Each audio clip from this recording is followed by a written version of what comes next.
महाराज जी, हमारा मार्गदर्शन करें कि आत्मा तो परमात्मा स्वरूप है, वह निर्लेप है, नित्य शुद्ध अजर अमर अविनाशी चैतन्यमय है। और मन तो शरीर छूटने के साथ यहीं मर जाता है। नहीं नहीं नहीं, किसने कहा? किस ग्रंथ में लिखा है? किस ग्रंथ में लिखा है? मनमानी थोड़ी बोल सकते हो। किस ग्रंथ में लिखा है कि मन यहीं मर जाता है, यहीं रह जाता है? सारा खेल मन ही का तो है। आत्मा चिदानंद अविनाशी है, वो कोई और नहीं आप हो। अपने को भूलकर मन में तदात्म करके, देह में तदात्म करके विचरण कर रहे हो तो दुर्गति भोगनी पड़ेगी। अजन्मा होने पर भी जन्म का दुख होगा, अविनाशी होने पर भी मरने का दुख होगा, आप तो काम होने पर भी कामनाओं से जलोगे। समझ में आ रहा है? मन थोड़ी मरता है। ये मन का मतलब होता है सूक्ष्म शरीर। स्थूल शरीर, ये ढांचा छूट जाता है। और जैसे आप शयन किए ना सुसुप्ति में, तो स्थूल शरीर तो पड़ा रहता है, आपको ज्ञान नहीं रहता। लेकिन स्वप्न में आपका एक शरीर और होता है ना, जिसमें हम दुख सुख स्वप्न में देखते हैं, और ये स्थूल शरीर तो पड़ा रहता है। तो हमें दुख सुख होता है ना स्वप्न में। जब हम जगते तब वो मिथ्या होता है, लेकिन उस समय तो अगर कोई चाकू मार रहा है तो मार रहा है। जो सपने सिर काटे कोई, बिन जागे दुख दूर ना होए। उस समय तो दुख हो रहा था ना। तो क्या दुख था? क्या सुख था? क्या ना होने पर भी हो रहा था? ऐसे ही ये शरीर यहां छूट जाता है। मन, बुद्धि, चित्त, अहंकार, पांच ज्ञानेंद्रियां, पांच कर्मेंद्रियां, त्रिगुणमयी माया के द्वारा जितने किए हुए कर्म प्रपंच हैं, उन सबको लेकर नरक या स्वर्ग जाता है। वहां अपने कर्मों का फल भोगता है। फिर शेष बचे हुए कर्म प्रारब्ध बनकर पुनः उसको देह प्राप्त होती है। मृत्यु लोक में 84 लाख योनियों में कर्म के अनुसार जिस योनि में भेजा गया, फिर ये चक्र चल रहा है। पुनरपि जननम पुनरपि मरणम पुनरपि जननी जठरे शयनम। इसी को मिटाने के लिए हमें मानव देह मिला है। हम डट कर भजन करें, भगवान का चिंतन करें, तो हम इस माया चक्र को नष्ट कर सकते हैं, अन्यथा नहीं। दैवी हिर्षा गुणमयी मम माया दुरत्या मामेव ये प्रपद्यन्ते माया में ताम तरंते। ये गुणमयी माया ऐसे तरी नहीं जा सकती जब तक भगवान की शरण में, गुरु की शरण में होकर उनके द्वारा दी हुई उपासना में रात दिन नहीं लगाओगे। रात दिन भजन करो, तब तक ऐसे माया को खिलवाड़ करोगे, दो चार माला घुमा लोगे तो माया से मुक्त हो जाओगे। तुम भगवान के तो माया भी भगवान की। मम माया दुरत्या ममैवांशो, तू मेरा अंश है, हमारे लिए कह रहे। तो माया को क्या करे ममे, तो वो कोई दूसरे की माया नहीं, भगवान की प्रचंड माया है। भगवान का भजन करने से ही वो मुक्त कर देगी, माया मुक्त हो जाओगे। समझ पा रहे हो क्या कहना चाहते थे? ये कहना चाहता गुरुदेव कि मन कोई ऑर्गन नहीं है जो मतलब वो तो शरीर के साथ है। शरीर नहीं नहीं नहीं नहीं नहीं नहीं नहीं नहीं, बहुत गलत चिंतन है। हाँ, मन में आत्मा का तदात्म हो गया है। अब जहां जाएगा मन साथ लेके जाएगा। इसी को मन को मार दे तभी तुम आत्मा।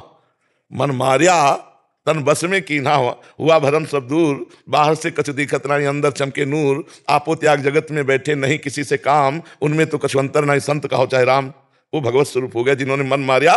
हाँ, मन अभी तो पूरा जिंदा है वो। ऐसे मन नहीं मरता। भजन के बिना खूब डट के भजन करो, नाम जप करो, संतों का संग करो, शास्त्र स्वाध्याय करो, परोपकार करो, इसी से आनंद की अनुभूति होगी। ऋतु जी पंजाब से। राधे राधे। महाराज जी, सभी उन्हीं की इच्छा से हो रहा है, तो उसका फल हमें क्यों भुगतना पड़ रहा है? जब सब तुम अपनी इच्छा पर करना बंद कर दो, तुम्हें भोगना बंद कर हो जाए। किसका पर? तो हाँ, अपनी इच्छा बंद कर दो।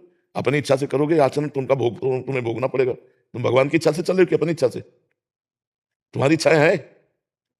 मेरे को तो लगता है कि अंदर से जो भाव उठते हैं, क्या भगवान की इच्छा मन मन मन है। जब तक मन नहीं मर जाता, भगवदानंद को प्राप्त नहीं होता, तब तक जीव को कर्म का भोग भोगना पड़ेगा। अवश्य में भोग तब्यम कृतम कर्म शुभा शुभम। करता बनो तुम, भगवान के ऊपर छोड़ दो तो फिर भोगना पड़ेगा। ऐसा थोड़ी। अच्छा करोगे अच्छा भोगना पड़ेगा, बुरा करोगे बुरा भोगना पड़ेगा। और जब मन और अहंकार भगवान को समर्पित हो जाता है तो जीवन मुक्त हो जाता है। फिर कोई पाप नहीं लगेगा। पूरे विश्व का भंडारा हो जाए तो कोई उसे पुण्य नहीं मिलेगा। कर्ता भाव रहित होना, तभी तो कर्ता भाव से हो।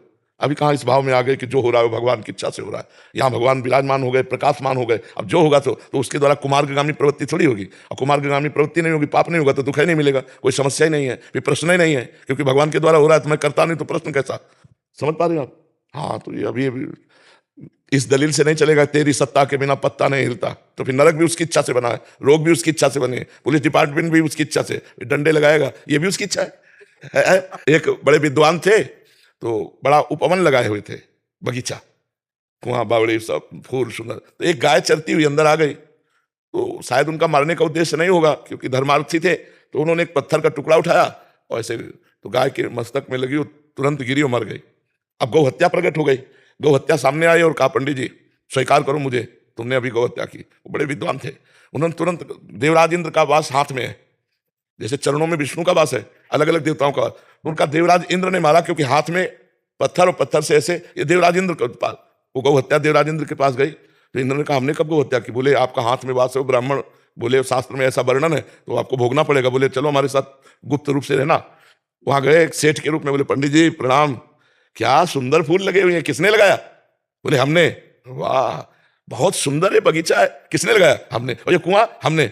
बोले गौ हत्या? इंद्र ने। चल जाए इसके ऊपर। हाँ, अच्छा काम किया तो हमने, बुरा किया तो देवराज इंद्र ने। गौ हत्या को तुरंत उसको स्वीकार करना पड़ा। तो देखो यहाँ चतुराई नहीं चलेगी। अहंकार जब तक भगवान में समर्पित नहीं होता तब तक ये बात कहने की केवल रहेगी। पाप भी भगवान की सत्ता से हो रहा अगर मानोगे तो नरक भी भगवान की सत्ता से, डंडा भी भगवान की सत्ता से, रोग भी भगवान की सत्ता से। इसलिए होश में दो विभाग किए गए, एक पाप कर्म और एक पुण्य कर्म। पहले पुण्य कर्म करके पाप कर्मों का त्याग कर दो, फिर पुण्य कर्म में कर्ता भाव का त्याग कर दो, भगवान का नाम जप करो, भगवान की प्राप्ति हो जाएगी।